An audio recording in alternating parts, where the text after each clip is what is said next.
নমস্কার। রাধে রাধে। আলোচ্য বিষয় বৃহস্পতি।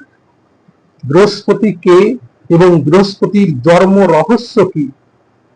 জ্যোতিষ তত্ত্ব অনুসারে বৃহস্পতির ভাব বিচার, বৃহস্পতির সুপ্রভাব এবং কুপ্রভাবের ফলে কি হয়ে থাকে এবং তার প্রতিকার। গুরু কৃপাকে বলা দেবতাদের গুরু বৃহস্পতি। এই বৃহস্পতি বলেন ব্রহ্মার মানস পুত্রদের মধ্যে অন্যতম ঋষি অঙ্গিরার অষ্টমতম সন্তান শ্রদ্ধার গর্ভে জন্ম নিয়েছিলেন বৃহস্পতি। বৃহস্পতি 1000 বছর তপস্যা করে তিনি জ্ঞান উপার্জিত করে দেবতাদের গুরু হিসাবে স্বীকৃতি পেয়েছেন গুরু বৃহস্পতি। এই বৃহস্পতি রাশি চক্রের প্রতিটা রাশিতে 1 বছর অবস্থান করে থাকে এবং বৃহস্পতির দশা 16 বছর। বৃহস্পতির মিত্র গ্রহ মঙ্গল, চন্দ্র এবং রবি। বৃহস্পতির শত্রু গ্রহ হচ্ছে শুক্র এবং বুধ। মিত্র গ্রহ বা নিরপেক্ষ গ্রহ শনি। বৃহস্পতির প্রিয় মাস পৌষ, শ্রাবণ এবং চৈত্র মাস।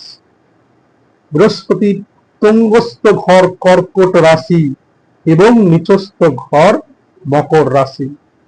নিজস্ব গৃহ ধনু রাশি এবং মীন রাশি। এই বৃহস্পতি দৃষ্টি দিয়ে থাকে পঞ্চম, সপ্তম এবং নবম গ্রহে। জন্মকুণ্ডলিতে যদি বৃহস্পতি আপনার শুভ স্থানে অবস্থান করে থাকে বা যে সমস্ত জাতক জাতিকাদের বৃহস্পতির সুপ্রভাব থাকে, এই বৃহস্পতির সুপ্রভাবের ফলে বা বৃহস্পতির কৃপাতে তারা ধার্মিক, ন্যায়পরায়ণ, নিষ্ঠা, শৃঙ্খল প্রকৃতি এবং প্রচুর অর্থ উপার্জন এবং প্রচুর উন্নতির কারক হয়ে থাকে এই বৃহস্পতি গুরুর কৃপাতে, বৃহস্পতির সুপ্রভাবের ফলে। বৃহস্পতি সর্বদা ন্যায় পথের প্রতি। বৃহস্পতি কখনো অন্যায়ের পথে পরিচালিত হতে চায় না, সর্বদা তার শৃঙ্খল এবং ন্যায়কে বজায় রাখার চেষ্টা করে। এই বৃহস্পতির সুপ্রভাবের বা এই গুরুর কৃপাতে সরকারি কর্মচারী থেকে শুরু করে বিমা অধ্যাপক এবং শিক্ষক শিক্ষিকা, পাণ্ডিত্য, পৌরোহিত্য, রাজনীতিবিদ প্রভৃতি গুরু বৃহস্পতির কৃপাতেই লাভ করে থাকে। বৃহস্পতি ছাড়া মানুষ বা বৃহস্পতির কৃপা ছাড়া কখনোই মানুষ উচ্চ স্থান পদাধিকারী ব্যক্তিত্ব লাভ করতে পারে না। জ্যোতিষতত্ত্বে বৃহস্পতিকে বাদ দিয়ে আমরা কোনোদিনই কখনোই কোনো কিছু আলোচনা করতে পারি না। তাই বৃহস্পতির এই সুপ্রভাবের ফলে বা বৃহস্পতির কৃপার ফলে মানুষ যথার্থ শীর্ষে পৌঁছাতে পারে গুরুর কৃপাতে। কিন্তু এই বৃহস্পতি যদি তার জন্ম ছকে বা জন্মকুণ্ডলিতে অশুভ গ্রহর দ্বারা বিস্তৃত হয় বা অশুভভাবে যদি অবস্থান করে, তাহলে সেই ক্ষেত্রে সেই জাতক জাতিকারা সর্বদা পাপাচার, প্রজ্ঞাবৃত্তি এবং বিপরীত লিঙ্গের দ্বারা জর্জরিত হয়ে তার জীবনকে বিচ্ছিন্নতার পথে প্রতিফলিত করে। বৃহস্পতির কৃপা ছাড়া মানুষ কোনোদিনই তার শীর্ষে পৌঁছাতে পারে না। তার কুৎসিত চেহারা ধারণ করে বৃহস্পতির কুপ্রভাবের ফলে দুরারোগ্য ব্যাধি, ক্যান্সার, মুখে ঘা এবং চুল ওঠা বা টাক পড়া, আরো বিভিন্ন লিভার সংক্রান্ত এবং জন্ডিস জাতীয় দুরারোগ্য ব্যাধি, ডায়াবেটিস প্রভৃতি এই বৃহস্পতির কুপ্রভাবের ফলে হয়ে থাকে।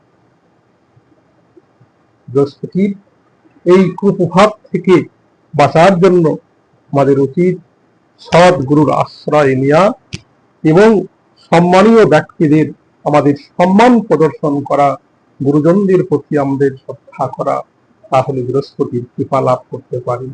এছাড়া জ্যোতিষতত্ত্ব অনুসারে আমরা বা রত্ন অনুসারে আমরা পোকরাজ এবং টোপাজ ব্যবহার করতে পারি।